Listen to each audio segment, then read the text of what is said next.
crash.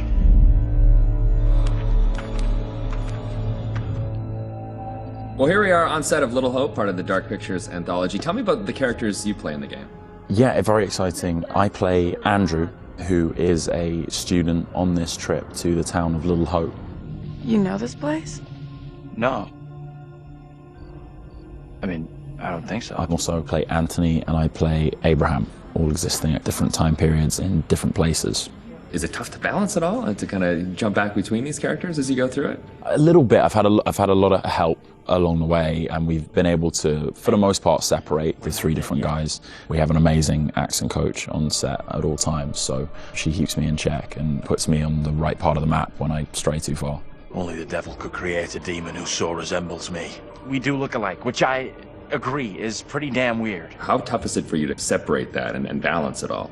Yeah, it's interesting. Andrew, being the character that I embody for most of the time, was a little bit easier for me. I related to him naturally. He's this socially awkward, depressed student, and I certainly as a student was pretty socially awkward and repressed, so I could relate to him a great deal. You seem uncomfortable around kids your own age. This trip is actually my first time away from home. Oh, you picked a real beauty. Yeah, well, if I ever make it back, I'll sure have something to talk about. The other character, Anthony, is slightly more immature, comes from a big family. I can also relate to that. And dealing with the family dynamic and playing that sibling friction was also something that I think a lot of people can relate to. And that was fun, another sort of element of the challenge, which I really enjoyed. And then there's Abraham, who's the third character that I'm responsible for. We have to stop this. The only madness is right here in this court. And the nice thing that exists in all three of them is this motivation to do good, to do right. And I think all three characters I really had admiration for. They seem to be like morally adept, and it's important to respect, I think, the characters that you play, or at least identify something within them that you respect. And I respected all three of the guys that I played. I know what must be done here. And they're all so very different, and even the level of the accents change between them. Is that something that's challenging to navigate? Yeah, that's been really fun for me. It's been, when playing Andrew, I've been doing a relatively neutral American accent, but we've sort of based most of the action in New England, so it does lean towards the East Coast, and it doesn't take on too strong of a characterization in either direction. The vocal work for Anthony is similar to that, but because Anthony lives within the 1970s, there's been a little bit of tweaking to the accent in order to accommodate the times. And then Abraham's an entirely different accent. It's been a bit of guesswork as far as constructing that accent, because there's no recordings of what people sounded like at that time. But I suppose the closest thing to it we imagine is a kind of Northern English accent. And my dad's from Yorkshire, so I've basically been ripping off what my dad sounded like when he was younger. She talked in this really weird accent. Was that even American? And also with the process itself is a huge, like a learning curve, like you say, with the performance capture. What's the process been like for you? Have you been able to adapt? Do you feel at home now wearing the helmet? And yeah, it's funny. I mean, it presents a whole host of challenges. It can get a little uncomfortable. Okay. After a while, it can get a little uncomfortable. You never forget the first time you go for a wee wearing that headset, thinking, am I on some sort of screen somewhere in the studio right now? Can people see me weeing? But you soon get used to the headset and the pack that you're wearing. And I think the best thing you can do is try and remove that from the equation entirely and just make it about looking at the person opposite you.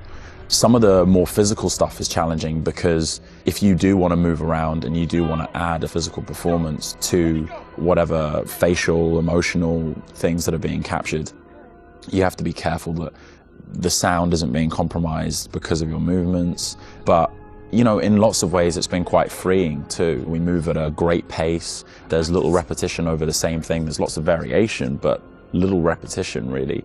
And we have an opportunity to move freely about the space pretty much. We're not confined to marks, and we don't have to relight every single moment. It's go, go, go. It's been 100 miles per hour, and I've loved the intensity of it. It's been great. But we're looking for our bus driver. What? Have you seen him? Yeah, that's funny. What's up with the fog outside? It's pretty weird. Sure is a thick one tonight. Actually, it's so thick it's stopping us from leaving. Yeah, I know that feeling. You're, trapped here too, then? I'm good. It's a whole different pace, I feel, than what you normally when you're setting up a scene and you shoot front to back, and then now it's kind of like you're just jumping in and you're just like stop, start, stop, start. It must be kind of refreshing in a way.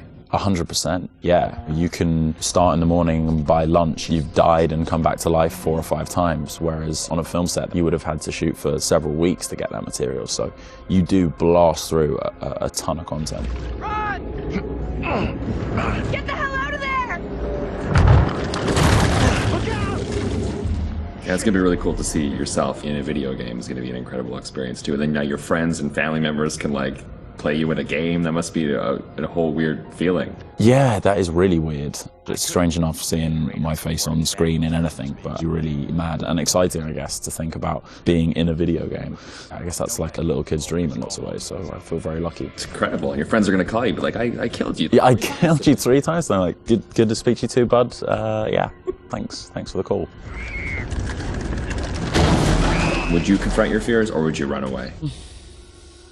I want to say confront my fears. After this experience, I would confront my fears. Maybe previously I would have run away.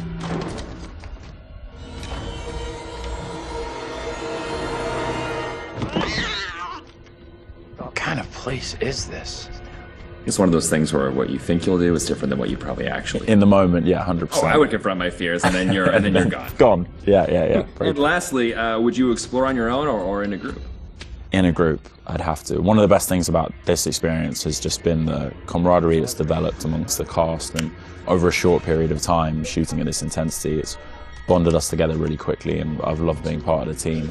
A group of us in one room on this crazy journey together, so it's all about exploring as a team. I'm just gonna say it. This is exactly what goes down in horror movies. Well, plus than anything in the horror genre, we know what happens when you go off on your own, right? 100%. Don't do it. They still do it. And they still do it. Let's go check out that room over there. No, don't go check out that room. Nope. Don't go check out. Or bring someone with you. Oh, yeah, exactly. Yeah. There you go. All right, Will. Tanner, thanks a lot. Appreciate that. Thank you. Cheers.